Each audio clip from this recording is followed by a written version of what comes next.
दुनिया में corona virus का कहर जारी है और अब तक इससे 17.28 करोड़ से ज्यादा अफराद मुतासिर हुए हैं, जबकि 37.18 लाख से ज्यादा अफराद हलाक हो चुके हैं। अमेरिका की जॉन हॉपकिंस यूनिवर्सिटी के साइंस एंड इंजीनियरिंग के जारी करदा ताज़ा तरीन इदाद-ओ-शुमार के मुताबिक दुनिया के 192 ममालिक और खित्तों में मुतासिर अफराद की तादाद बढ़कर 17.28,65,872 हो गई हैं, जबकि 37,18,720 अफराद इस वायरस के सबब हलाक हो गए हैं। दुनिया में एक सुपर पावर समझे जाने वाले अमेरिका में कोरोना वायरस की रफ्तार थोड़ी सुस्त हुई है।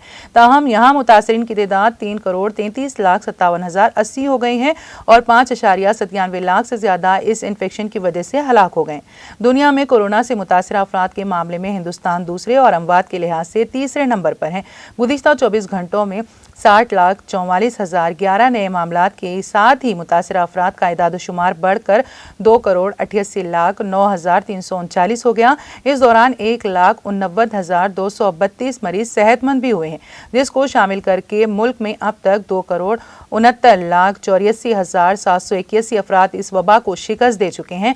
एक्टिव केसेस 77,449 से कम होकर 14,77,799 रह गए हैं। इस दौरान 2,677 मरीज अपनी जान से हाथ धो बैठे और इस बीमारी की वजह से मरने वालों की कुल तादाद बढ़कर 3,46,759 हो गई है।